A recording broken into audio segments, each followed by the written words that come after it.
Gravação iniciada. Bem, nós então estamos continuando aqui na nossa segunda, na nossa reunião do mês de março de 2021, já estamos na última sessão, a parte da tarde do dia 25 de março de 2021. Então, nós estamos na parte da tarde e temos dessa parte da tarde apenas um processo ainda pendente de julgamento, que é um processo para o qual foi pedido acompanhamento por parte do patrono. Então, eu peço, por favor, que verifique, que o nosso apoio verifique se o patrono já se encontra, creio que sim, e já pode entrar.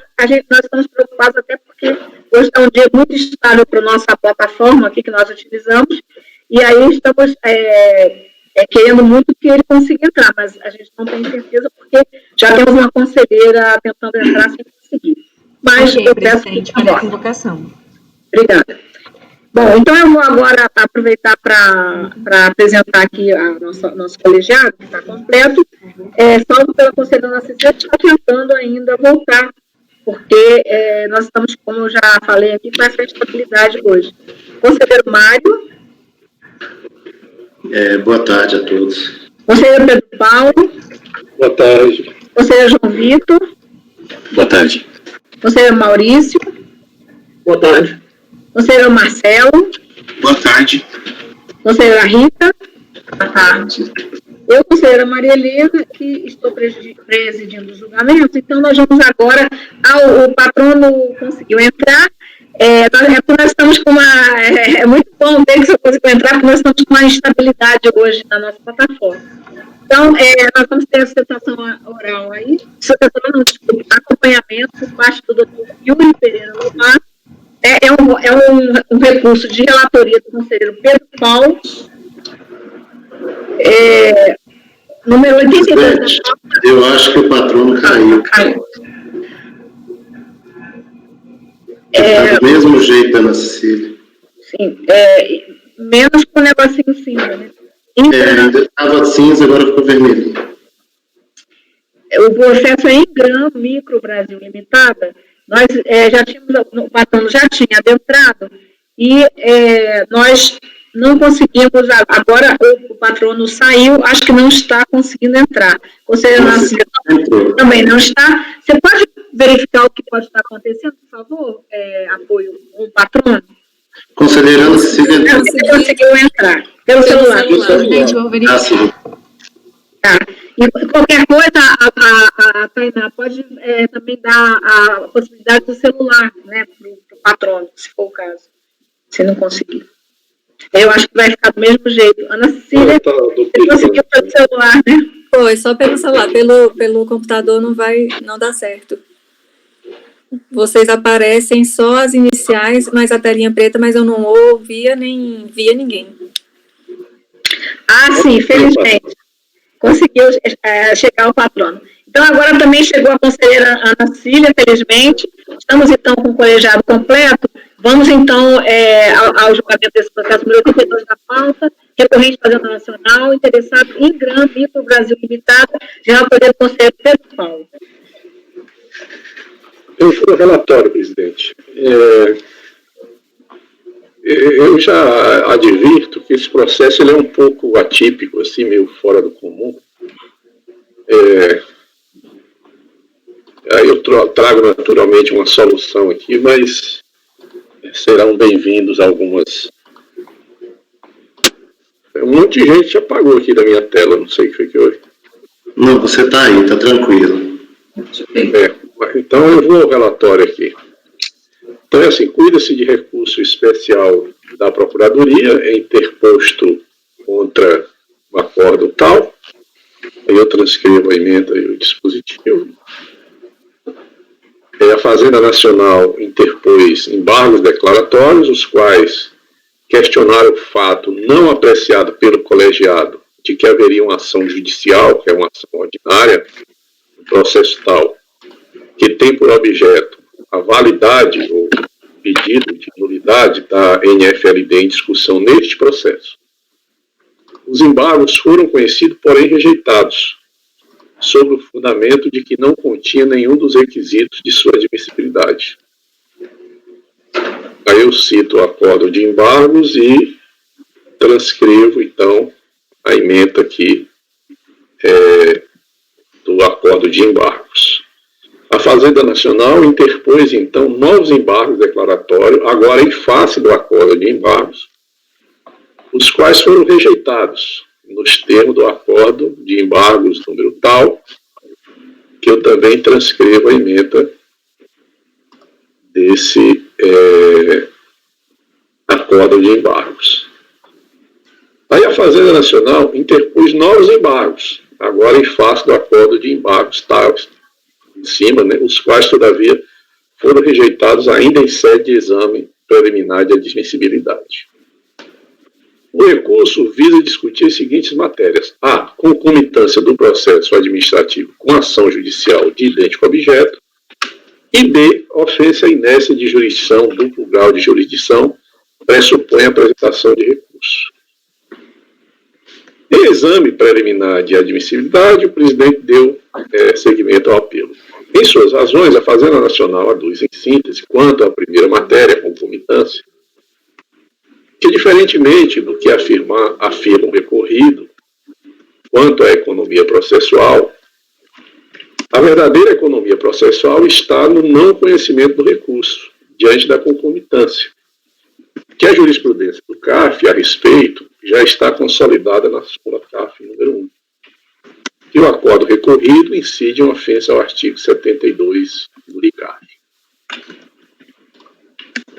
Sobre a segunda matéria, a ofensa à inércia de jurisdição, duplo grau de jurisdição, pressupõe a apresentação de recurso. Aduz a Fazenda Nacional que, mesmo sendo a decadência matéria de ordem pública, o fato somente poderia ser examinado de ofício caso houvesse a interposição de recurso voluntário válido, que não ficou comprovado nos autos, já que também não havia recurso de ofício que permitisse a revisão do julgado, que o CARF somente pode se pronunciar havendo provocação por meio de recurso de ofício voluntário, o que não houve.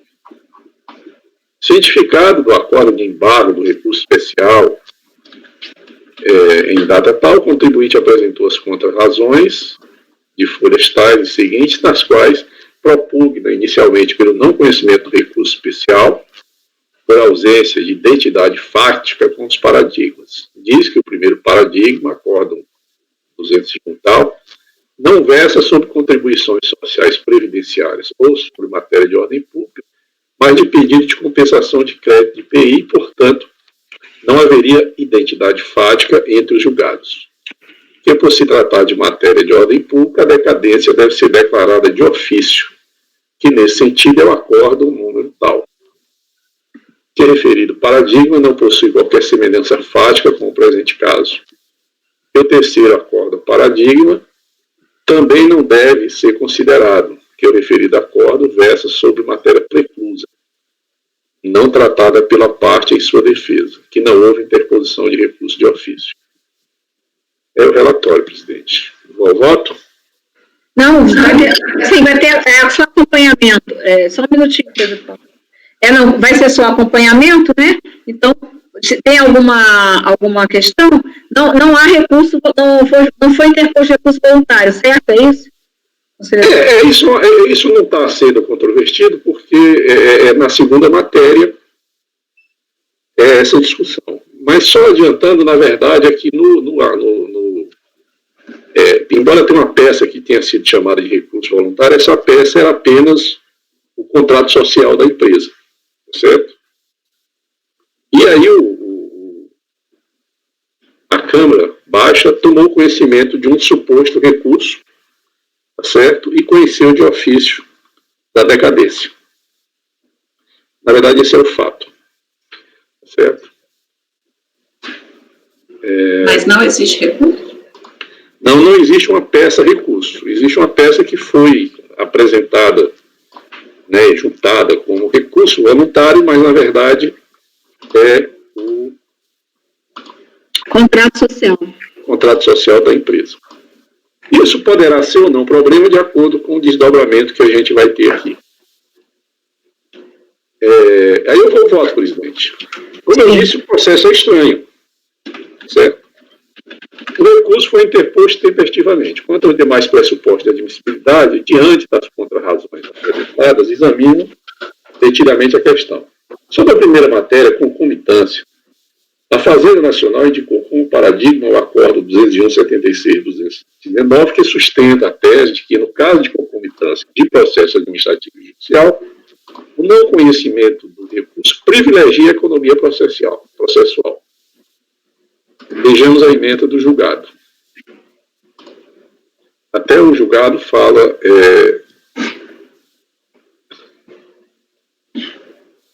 nisso. Né? Em tal situação, o não conhecimento do recurso administrativo objetiva privilegiar a ação judicial reverenciado pela economia processual, o princípio da eficiência e, sobretudo, homenageando o superior princípio da universalidade. Já no acordo recorrido, se sustenta que, mesmo diante da concomitância entre o processo administrativo e a ação judicial, deve-se conhecer do recurso administrativo em homenagem ao princípio da economia, conforme a ementa do julgado, já reproduzida no relatório. Resta claro, portanto, a divergência de interpretação. Enquanto no recorrido se conheceu do recurso, no paradigma não se conheceu, sendo que, em ambos os casos, se reconhece a existência da concomitância de matérias entre processo administrativo e ação judicial, porém as decisões de um e de outro são em sentidos opostos. E mais, ambos fundamentando-se no mesmo princípio da economia processual. A afirmação da contribuinte de que o paradigma não se presta a demonstrar divergência, pois envolve tributo distinto, IPI, não contribuição social, não procede. É que, no caso, trata-se de interpretação de norma geral e de norma regimental aplicáveis indistintamente a qualquer tributo. Conheço, pois, do recurso em relação à primeira matéria. Quer ver a matéria por matéria ou eu sigo para o conhecimento da segunda? Alguém tem alguma questão em relação a essa primeira matéria? Eu tô entendendo ainda o processo do Mariana, só um minutinho. Eu também... Eu confuso, por isso. Mas a situação é essa. Não tinha um recurso, pelo menos há uma controvérsia se aquilo era ou não recurso, e havia concomitância. O acordo recorrido conheceu do recurso e, tendo sido questionado pela Fazenda Nacional via embargos de declaração de que havia uma ação judicial, veja bem, ação anulatória do próprio lançamento. Disse que, apesar da concomitância, assume a concomitância, tratando-se de matéria de ordem pública em nome do princípio da economia processual, conheceu do recurso para declarar a decadência. Certo? Aí a Fazenda Nacional está questionando as duas coisas. A concomitância e a inércia, ou seja, que ela não poderia conhecer do recurso porque não havia recurso. Não havia sido provocado. Tá certo? Aí que é a segunda matéria que eu vou ver agora. Sobre a segunda matéria, o colegiado ACOR, sob o fundamento de que a decadência é matéria de ordem pública, cancelou a autuação, embora não tivesse nos autos recurso voluntário apresentado pelo sujeito passivo. A Fazenda Nacional apresentou como paradigma, primeiramente, o Acordo 106/17/126, que não conheceu de recurso de ofício por ser o crédito tributário exonerado de valor inferior ao do limite de alçada. Confira-se. Então, esse recurso ele não foi conhecido desse paradigma porque teve recurso de ofício, só que estava abaixo do limite de alçada. E digo assim, como se vê o fundamento do paradigma para não conhecer do recurso, foi de que o crédito tributário exonerado era inferior ao limite de alçada. E nada disse sobre conhecer ou não de matéria de ordem pública. E isso porque, no caso do paradigma, o acordo de primeira instância recorreu de ofício de sua decisão, o que não ocorreu no caso do recorrido. Poder-se dizer que haveria divergência, pois o paradigma, apesar do limite de alçada inferior, não conheceu de ofício da matéria da decadência. Mas, para isso, ter-se-ia que presumir que o colegiado divergiria do acordo de primeira instância quanto à decadência, e apenas não se pronunciou sobre a matéria porque respeitou o limite de alçada, o que não é razoável. Não sei se está claro esse argumento aqui, né? Mas o acordo, o paradigma, simplesmente não tem limite de alçada, não conheço. Ponto. Portanto, não se pode afirmar, com base nos elementos apresentados no recurso, que os acordos recorrido e paradigma divergiram quanto à matéria devolvida à apreciação desse colegiado.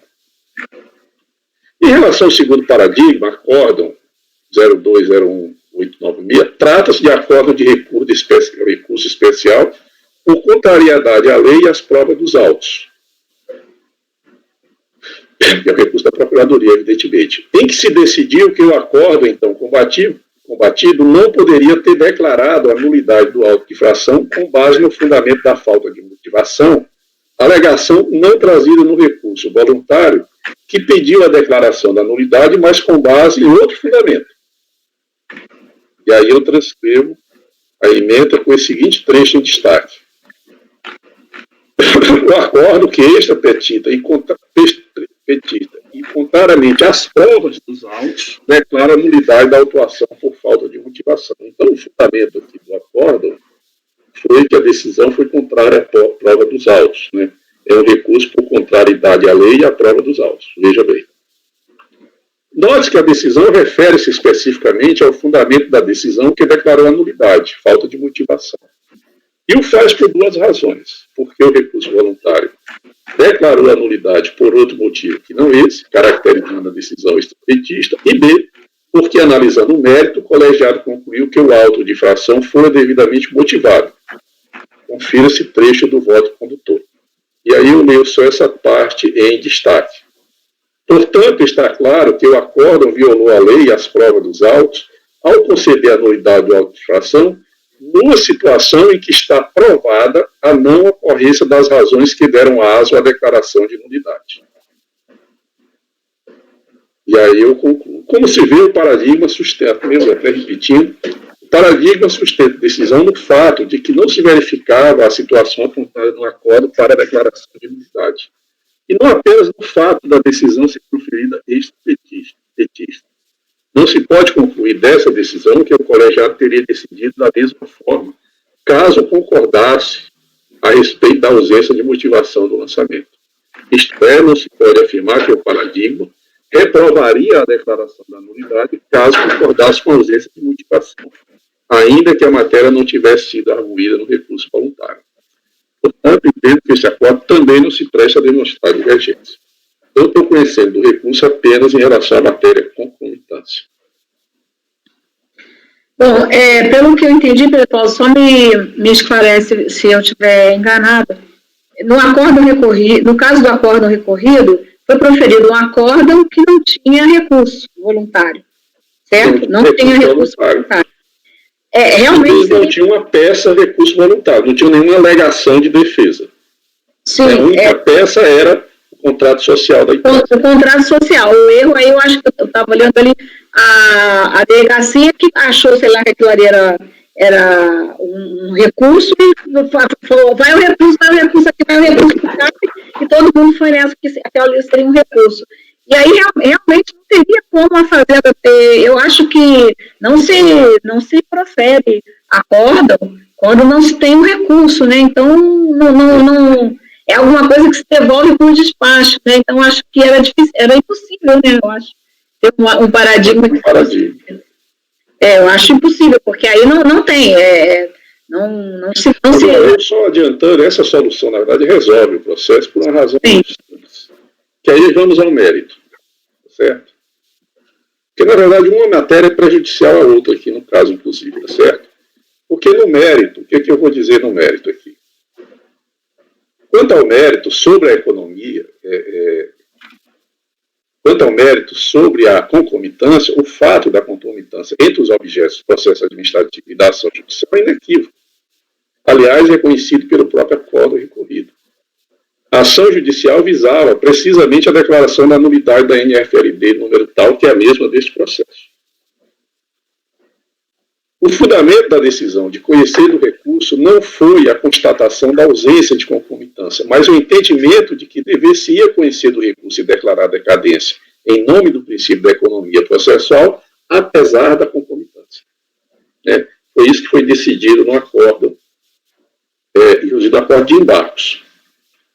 Ora, o regimento interno do CAF, em sintonia com o artigo 38, parágrafo 1 da Lei 6.830 e da própria jurisprudência do CAF, consolidada na súmula número 1, é no sentido de que a propositura pelo sujeito passivo de ação judicial com o mesmo objeto importa renúncia à instância administrativa. Aí eu cito o regimento, artigo 78, né?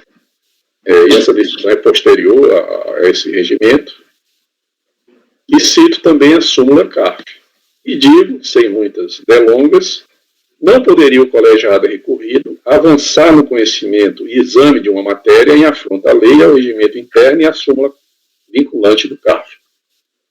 Portanto, assiste razão a Fazenda Nacional, devendo ser reformado o acordo recorrido para declarar a definitividade do crédito tributário na esfera administrativa. Ponto. É por isso que eu digo que essa matéria, na verdade, ela prejudicaria a outra também. Quer dizer, eu poderia também não conhecer do outro recurso que se tornaria prejudicada. Né? E, por outro lado, também, essa questão de ter adotado tomado alguma decisão e adotado alguma providência, né? O acórdão recorrido produzir algum efeito em cima de uma coisa que nem sequer existiu o recurso, né? Isso aqui é aquele problema. A definitividade, eu digo assim, na solução, ela volta mesmo ao que ficou da DRJ, não é isso? Isso aqui, na verdade, não vai ter nenhum prejuízo, porque o contribuinte, na verdade, entrou com ação anulatória. A discussão aqui, a intenção da pessoa até supostamente tinha sido boa, porque esse crédito aqui chegou no CAF ainda com a decadência dos 10 anos. Certo? Então, o CAF, na verdade, achou que deveria afastar a decadência dos 10 anos, porque, enfim, matéria de ordem pública, não sei o que e tal. Mas essa questão, o contribuinte se foi para o judiciário, deve ter proposto lá, e se não propôs, paciência. Né? Se ele está pedindo ação anulatória lá, essa questão tem que ter sido arguída lá. Sim, de qualquer forma, a definitividade aí volta para a DRJ manter o lançamento. Manter o lançamento pelos 10 anos, que a decisão dela é anterior. Então, de qualquer forma, tem por um lado do contribuinte tem a ação judicial, e por um lado da Fazenda tem a definitividade, que aconteceria de todo jeito, se fosse qualquer matéria, qualquer coisa, pela ausência do recurso. Do recurso voluntário, né? Ficaria definitiva a decisão da DRJ também. Esse processo, aquele que eu disse que é igual àquele do Mário, porque na verdade a tese da Fazenda Nacional aqui, por isso que ela chama ela chama o acórdão, o limite de alçada, é porque ela diz que como não tinha recurso voluntário, a Fazenda, o Conselho só poderia conhecer do recurso se fosse recurso de ofício. E não estaria dentro do limite de alçada, quer dizer, uma forçação de barra. Em face da situação bem peculiar, né, é difícil mesmo ter um paradigma, mas enfim, o conselheiro então está, a sua decisão, então para eu, posso tomar os votos? Começar a tomar os votos? O conselheiro então, deixa eu ver aqui no final do seu... Você já pode proferir o voto? Conhecendo parcialmente do recurso, apenas quanto à matéria concomitância e no método dando provimento. Posso até acrescentar, para declarar a definitividade do crédito tributário na esfera administrativa.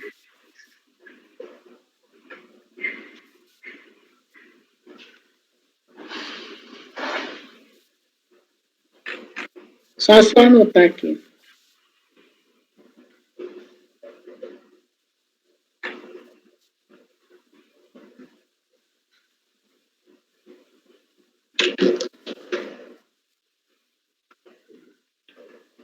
É difícil aparecer outro processo igual a isso, não é?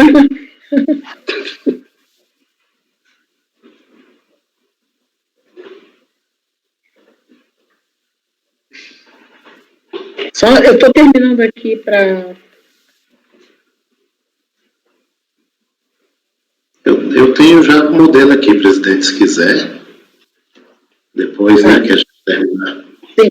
É só para eu falar aqui, para depois até a gente pega o que estiver certinho pelo que a gente fez. em algum momento. Então, o conselheiro está conhecendo parcialmente o recurso apenas quanto à matéria concomitância de discussões administrativas e judicial, não é isso? E no mérito, na parte conhecida, dar-lhe provimento para declarar a definitividade do crédito tributário. Certo? Posso, então, tomar os votos? Conselheiro Mário. Presidente, me parece assim que até um excesso de proatividade aí, né? Você pega um processo que não tem nem recurso, aí quer resolver uma coisa que não é de sua alçada, não é da alçada do CAF resolver isso. Essas questões dessa decadência depois da súmula 8, da resolução... Nem tem, até na execução. Na execução, a atividade da Fazenda Nacional, que entrou com 3 embargos para tentar. Exatamente. Na Receita, essa questão já é dada. A Receita, enfim, então as pessoas às vezes têm a vontade de resolver a coisa por uma via, mas como é a via errada, acaba causando esse tanto de transtorno, esse tanto de problema. Quer dizer, eu concordo com o voto do conselheiro Pedro Paulo, eu acho que realmente não tem muito o que fazer, talvez fosse também o caso, mas não muda muito não, do ponto de vista prático não muda nada, que seria resolver a questão da concomitância e declarar a outra prejudicada, né, na questão, mas enfim, por mim eu estou satisfeito com a... Você vai acrescentar, porque eu até falei, acrescentar, a demais ficaria prejudicada. O resultado prático, né? Exatamente. Por mim, assim, me satisfaz a solução dada pelo conselheiro, então eu vou acompanhar. Conselheiro Ana Cecília. Eu acompanho, presidente. Conselheiro João Vitor. Desculpa, estava com o microfone desligado. Eu acompanho também. Sim. Conselheiro Maurício. Acompanho, presidente. Conselheiro Marcelo. Acompanho. Conselheira Rita. Acompanho. Eu também acompanho. Então, por unanimidade de votos, conhecer parcialmente o recurso apenas quanto à matéria concomitância de discussões administrativas e judicial e, no mérito, na parte conhecida, dar provimento para declarar a definitividade do crédito tributário. Certo? Agradeço, então, a presença do patrono. E aí, então... presidente. Boa tarde. Boa tarde. Tchau. Vamos, então, voltar. Essa pauta, então, da tarde, nós já terminamos, certo?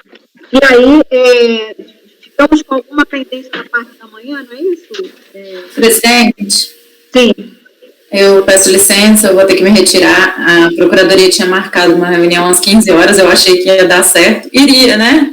Iria, mas a gente não adianta planejar, né, Patrícia?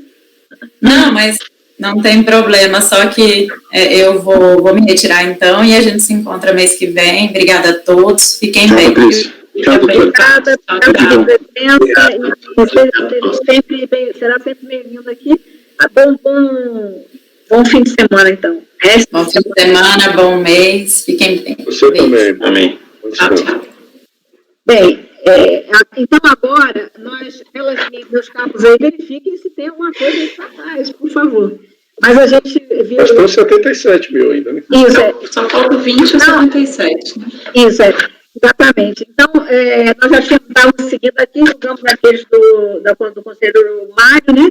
E aí o 74 saiu de pau, 75 juntamente, porque era a obrigação acessória. O 76 nós tivemos a sustentação oral já, ele foi então adiantado. Então passamos para o último processo do dia 25, hoje, 25 de março de 2021, na parte da manhã, que era o número 77 da pauta. Também de relatoria do conselheiro Pedro Paulo, não é isso? Esse também é outro processo assim, estranho, assim, tem umas coisas meio diferentes aqui. A gente foi sorte, assim, né? Esse lote foi bem... A gente vai ver um acordo aqui, que eu vou ler aqui. Então, aqui é recurso da Fazenda e do contribuinte, né, o acórdão decidiu assim, acorda os membros da 5ª Câmara, por unanimidade de votos, rejeitar a preliminar de decadência suscitada no mérito e, por unanimidade de votos, anular o lançamento. Por mim, bastava ter anulado o lançamento, mas tudo bem.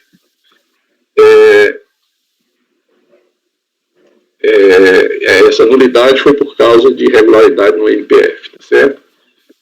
Os recursos especiais foram julgados pela segunda turma da Câmara Superior de Recursos Fiscais, na sessão de 9 de maio de 2010, que proferiu o acordo 9202-00484. De minha relatoria? Foi de sua relatoria? Não me lembro. Eu sei que a senhora participou, a senhora e a Rita participaram da eu me lembro sessão. exatamente do que aconteceu nesse processo. Bom, pode seguir, pessoal.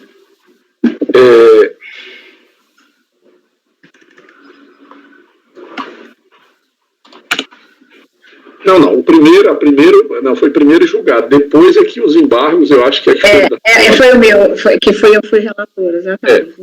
Então, no recurso especial é que o processo, lá por maioria de voto, negou provimento ao recurso da Fazenda Nacional e deu provimento ao recurso do contribuinte para declarar a decadência parcial do crédito tributário.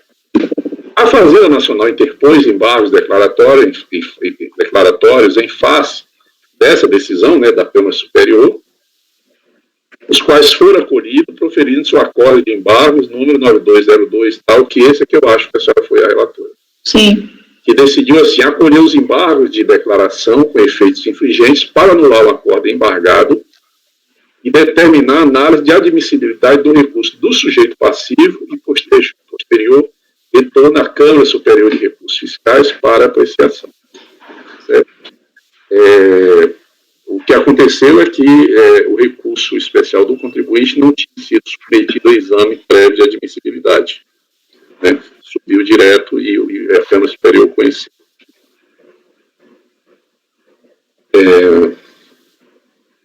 O processo foi, então, devolvido à Câmara de origem para que fosse realizado o exame de admissibilidade, o que foi feito. Cientificada do despacho, a Fazenda não apresentou contrarrazões. A contribuinte apresentou petição na qual pediu que fosse mantida a decisão anteriormente proferida pela Câmara Superior de Recursos Fiscais.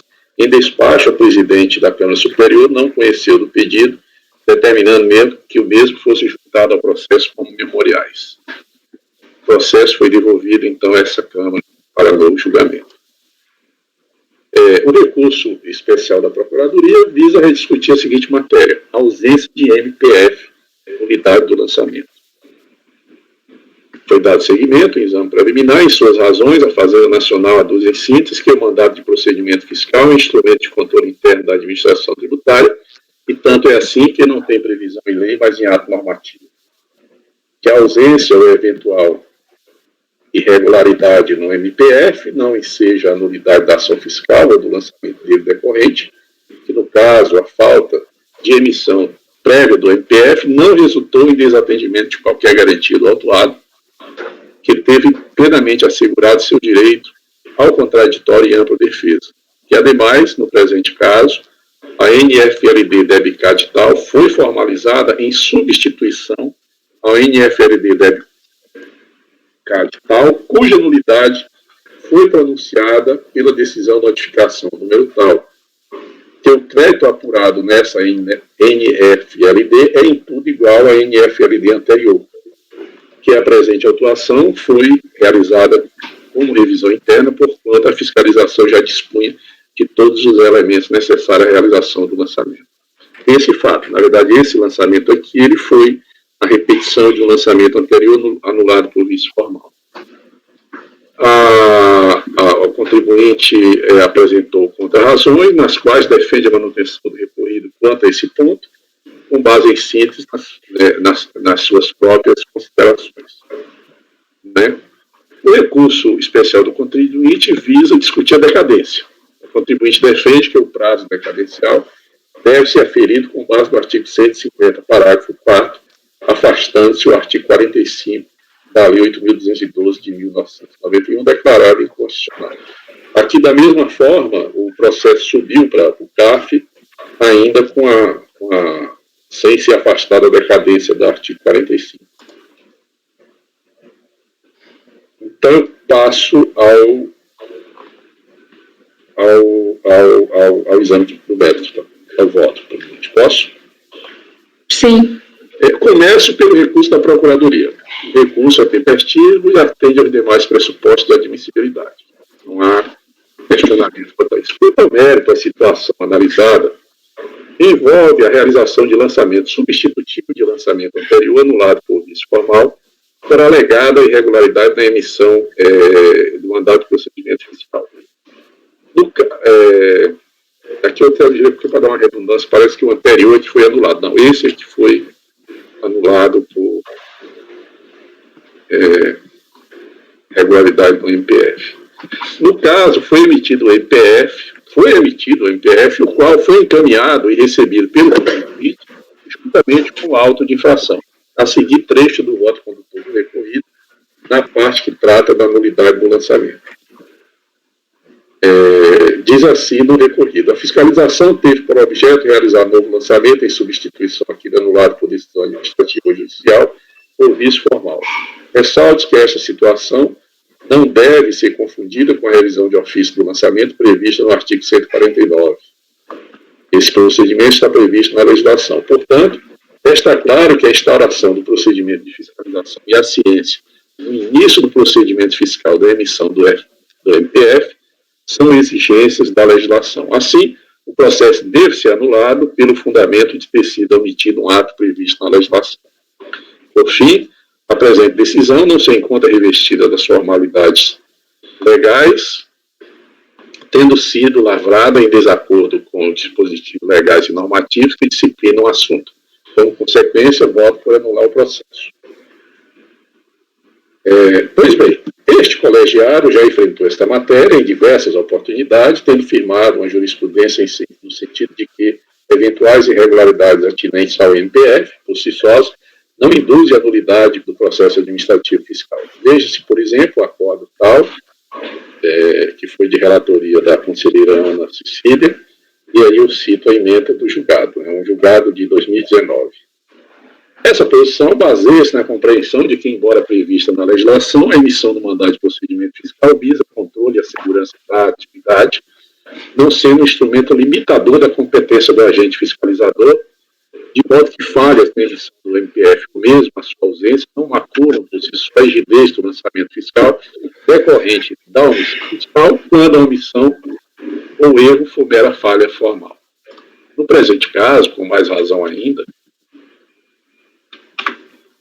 não há falar em nulidade, é que aqui sequer se trata de fiscalização, mas de mera repetição de lançamento anterior anulado por vício formal, sem necessidade de diligência ou qualquer outra ação atinente à verificação do cumprimento da obrigação tributária por parte do agente fiscal. De modo que a ação do agente fiscal sequer poderia ser enquadrada no conceito de procedimento fiscal. Vejamos o que reza o decreto 13.969.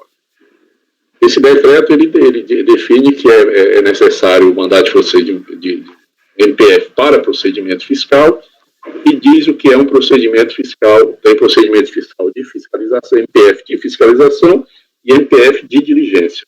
O MPF de fiscalização o procedimento fiscal de fiscalização são as ações que objetivam a verificação do cumprimento das obrigações tributárias por parte do sujeito passivo relativo aos tributos federais previdenciários, podendo resultar em constituição de crédito tributário.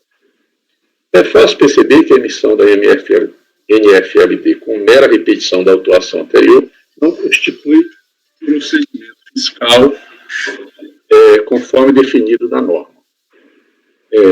Ainda assim, foi emitido o MPF, do qual o contribuinte tomou ciência justamente com o próprio lançamento, conforme a ER de folhas 351.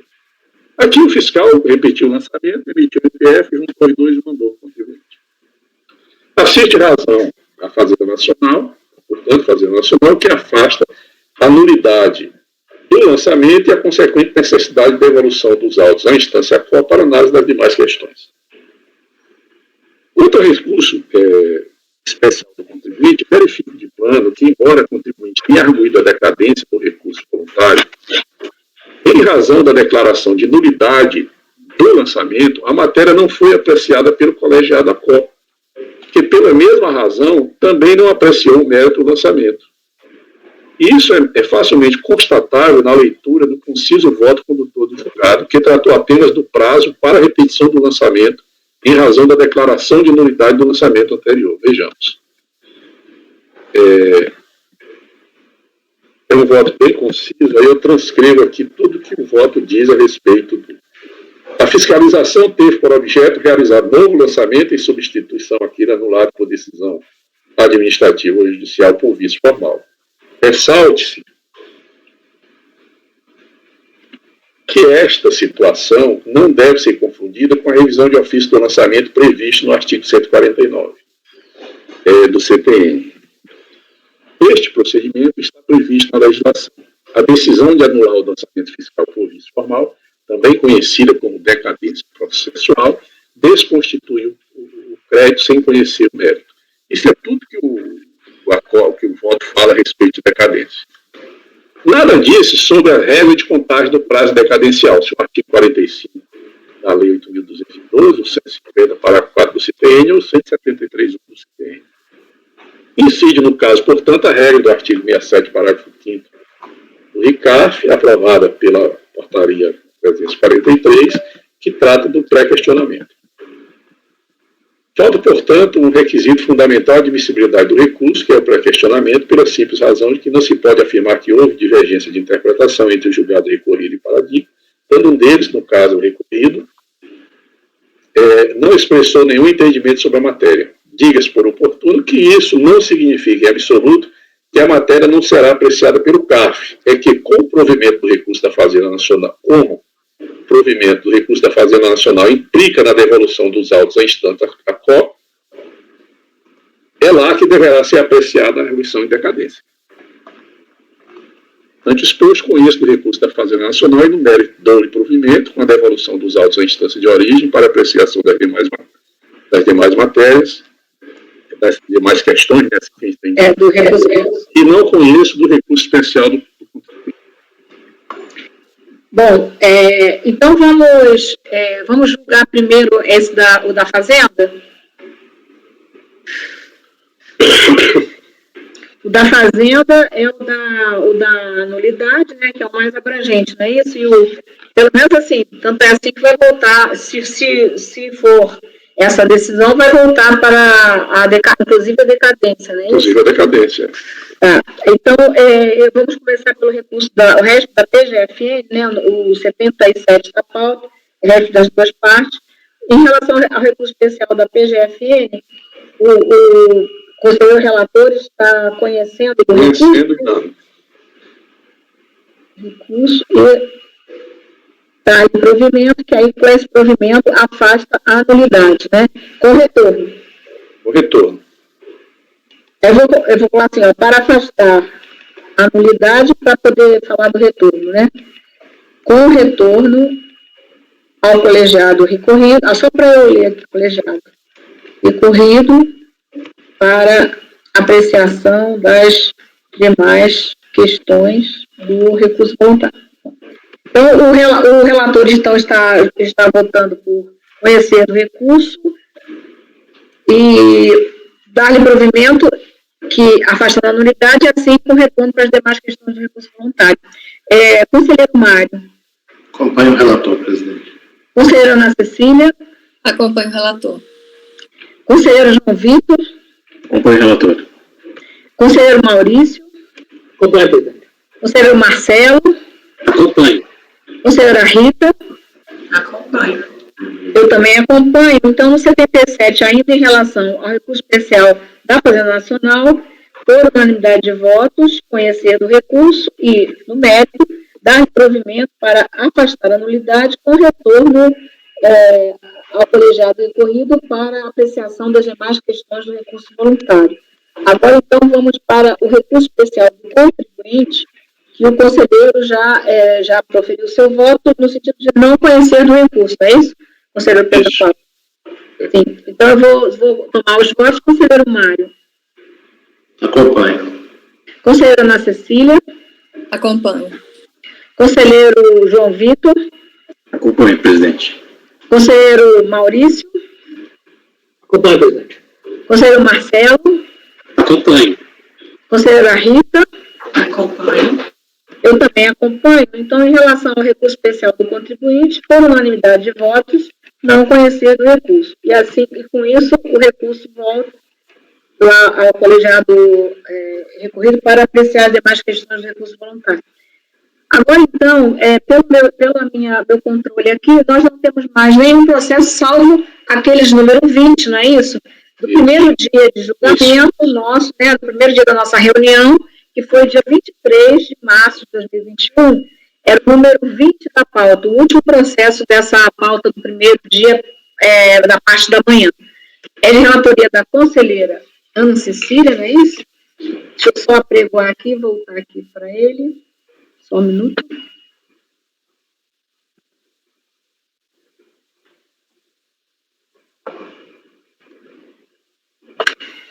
Então, vamos então agora voltar para esse julgamento do dia 23 de março de 2021, parte da manhã, número 20 da pauta, de relatoria da conselheira Ana Cecília, é um recurso da Fazenda Nacional, contribuinte Arcralei.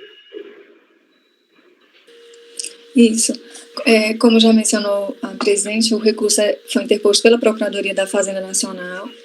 Eu faço a transcrição aqui da ementa do acórdão recorrido e menciono que a matéria que subiu para rediscussão, ela se refere à necessidade de declaração de nulidade do lançamento da obrigação acessória quando há nulidade do lançamento de obrigação principal. Essa foi a matéria admitida. Abaixo eu menciono aqui os argumentos da recorrente e posteriormente da recorrida. Como temos uma questão de conhecimento, presidente, eu gostaria de adentrar na análise e, se for o caso, retomar esses argumentos, né, indicar posteriormente esses argumentos. Sim. Sim. Bom, então, vou dar sequência aqui na questão do conhecimento. Aduz a recorrida, em suma, a impossibilidade de conhecimento do recurso, pois são inaplicáveis os paradigmas considerando a falta de suporte fático e jurídico. Foi um argumento geral, assim, um argumento geral, não foi bem específico sobre a questão da admissibilidade do conhecimento. O presente lançamento tem como objeto o AE final 924, dígito 6, lavrado para a cobrança de multa por não lançar na contabilidade o valor total de frete recebido da empresa Contrijui Cooperativa Agropecuária e também não contabilizar a folha de pagamento. Compulsando-se a adesão recorrida, observa-se que o colegiado ACO assim se pronunciou sobre o tema. Ele menciona aqui que já tinha sido relator sobre a matéria em outro processo, né, no mesmo assunto, que a interessada era a mesma recorrente. Na oportunidade, analisou o lançamento do auto de infração 68, menciona o número do processo. Todavia, na oportunidade, em razão do lançamento de referida obrigação acessória não estar acompanhada do lançamento principal, essa segunda turma determinou a conversão do julgamento em diligência para que fosse noticiada a sorte dos lançamentos principais. Sobreveio, então, a informação da nulidade dos lançamentos principais, conforme a resposta da fiscalização, que transcrevo a seguir.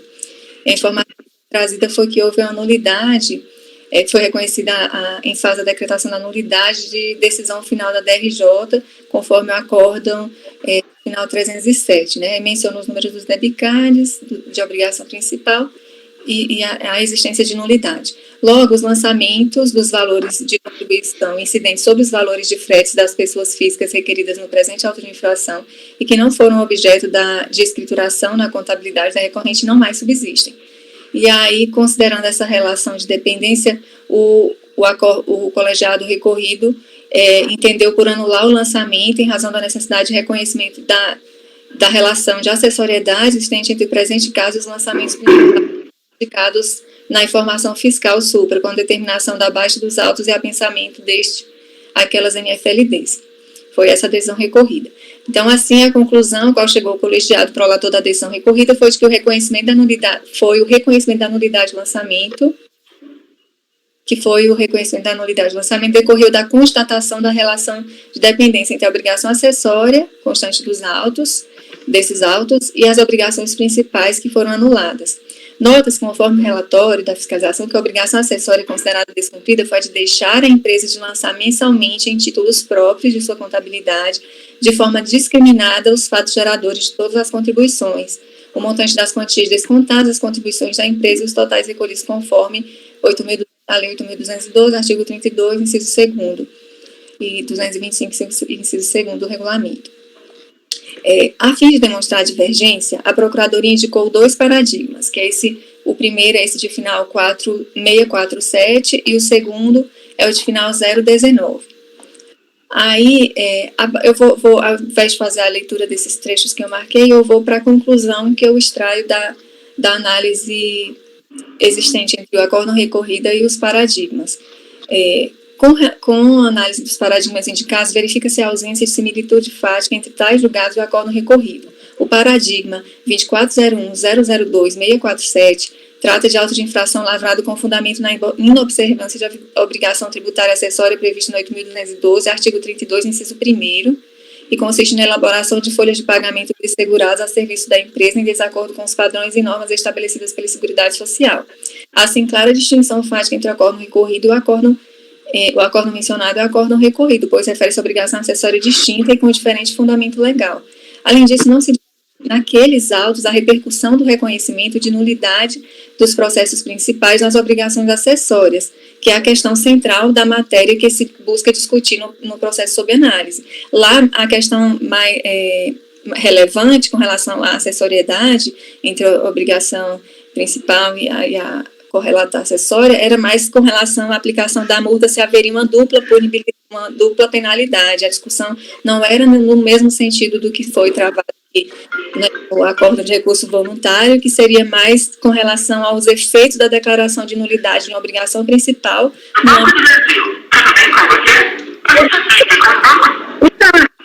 O que é isso? Eu estou ouvindo uma ligação? Eu vou ouvir.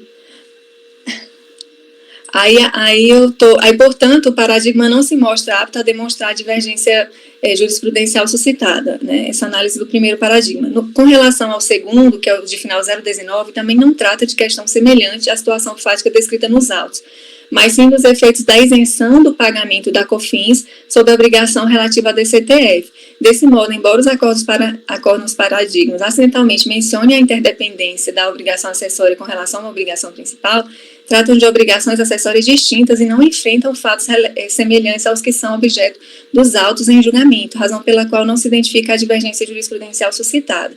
Então, é nesse contexto que eu estou entendendo por não conhecer o recurso.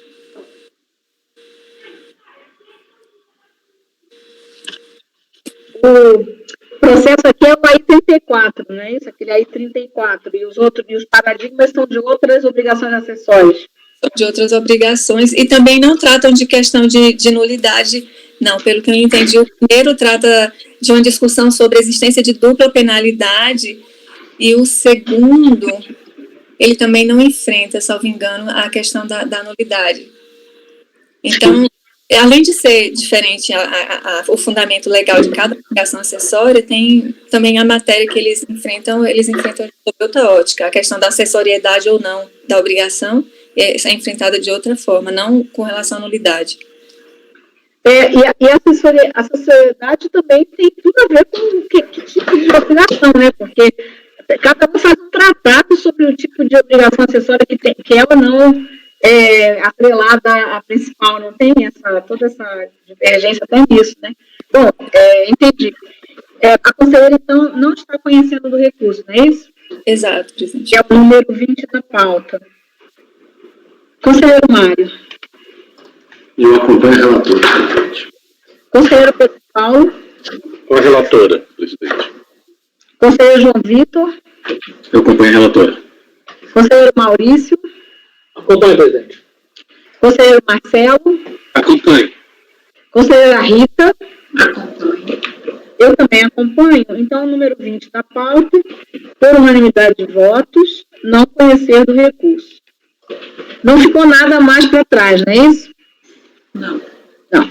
Bem, então eu agradeço podemos então encerrar aqui a nossa reunião. Agradeço a todos aí essa reunião que foi nós tivemos bastante problemas